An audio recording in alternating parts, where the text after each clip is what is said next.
नमस्कार, मी रेणुका. या बुलेटिनमध्ये तुमचं स्वागत आणि नमस्त महाराष्ट्रमध्ये सुरुवातीची बातमी आहे. पुण्यातली एका तरुणानं सोशल मीडियावर राज ठाकरे यांच्या पेजवर आक्षेपार्ह शब्दात टीका केलेली होती आणि केल्याचा आरोप मनसैनिकांनी केला होता आणि राज ठाकरेंच्या अधिकृत पेजवर आक्षेपार्ह शब्दात टीका करणाऱ्या तरुणाला पुण्यातल्या मनसैनिकांनी 50 उठाभाषा काढण्याची शिक्षा दिलेली आहे. सोशल मीडियावर त्याला माफी देखील मागायला लावण्यात आलेली आहे. राज ठाकरेंविरोधात कोणी आक्षेपार्ह शब्दात टीका केली तर त्याला अशीच शिक्षा दिली जाईल असा इशाराही त्यांनी दिलेला आहे. या मनसैनिकांनी या तरुणाचा शोध घेतला तेव्हा तो पुण्यात राहत असल्याचं उघड झालंय. विद्यार्थी सेनेचे जिल्हाध्यक्ष आशिष साबळे पाटील यांच्यासह मनविसेचे शहर अध्यक्ष विकी अमराळे, त्याचबरोबर विभागाध्यक्ष राहुल गवळी या सगळ्यांनी या तरुणाच्या घरी सगळेजण पोहोचले. या तरुणाला जाहीर माफी लावली आणि तसंच 50 उठाभाषा देखील काढायला लावल्यात. यापुढे राज ठाकरेंवर आक्षेपार्ह आणि असभ्य शब्दात टीका करणाऱ्यांना अशीच शिक्षा दिली जाईल असा इशारा मनसैनिकांनी दिला. पुण्यातली ही बातमी आपण बघतोय. सोशल मीडियावर राज ठाकरेंबद्दल आक्षेपार्ह शब्दात टीका करणाऱ्याला मनसैनिकांनी अशी शिक्षा दिल्याची माहिती कळतेय. अद्वैत मेहता आमचे प्रतिनिधी आता आपल्या सोबत आहेत. अद्वैत, नेमकं काय घडलंय? रेणुका, राज ठाकरे हे जे व्यंगचित्र करतायत सध्या आणि त्याच्यामुळं भाजपच्या नेत्यांची जी गोची झालेली आहे. कारण राज यांचं मुख्य लक्ष हे मोदी आणि शहा आहेत. आपण जर बघितलं तर अत्यंत बोचरी अशी व्यंगचित्र आहेत आणि ती प्रचंड लोकप्रिय ठरत आहेत. अर्थातच मनसेच्या पेजवरती किंवा मनसेवरती व्हायरल पण केली जात आहे.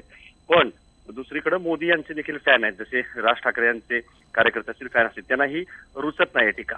त्यामुळं रोहित बोराडे हा जो मुलगा आहे तो अशा पद्धतीने व्यक्त होत होता की आता राज ठाकरे यांना व्यंगचित्र काढण्या वाचून काही काम उरलेलं नाहीये, ते काही मुख्यमंत्री होऊ शकत नाही, त्यांचा एकच आमदार आहे.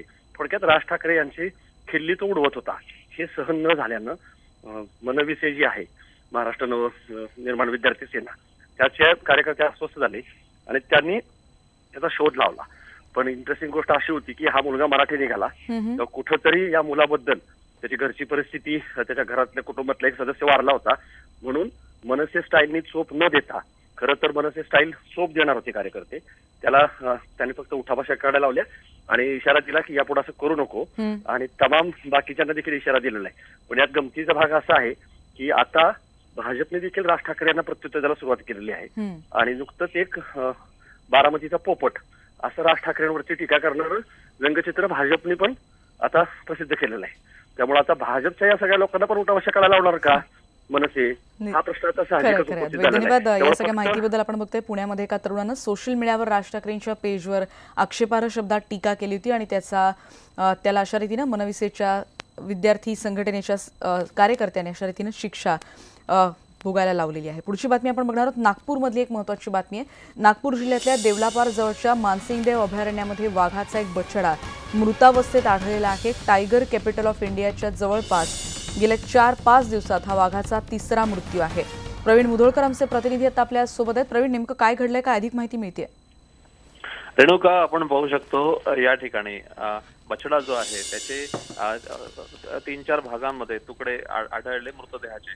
त्यामुळे वाघासोबतच्या म्हणजे या परिसरामध्ये ज्या वाघाचं वास्तव्य होतं आणि जो डॉमिनंट वाघ होता त्याच्या हल्ल्यामध्ये या बछड्याचा मृत्यू झाला असावा अशी शक्यता वर्तवली जाते. पण मुळात गेल्या 4 दिवसामध्ये ही तिसरी घटना आहे मृत्यूची वाघाच्या. त्यामुळे एकाच पाठोपाठ 1-2 घटना घडल्या होत्या आणि गेलं वर्ष 100 वाघांचे मृत्यू झाले होते. पण नवीन वर्ष ही काही चांगली बातमी घेऊन आलं नाही आणि आता मानसिंगदेव अभयारण्यामध्ये या 11 ते 12 महिने वय असलेल्या मादी बछड्याचा मृतदेह आढळलाय आणि तोही 3-4 तुकड्यांमध्ये आढळला.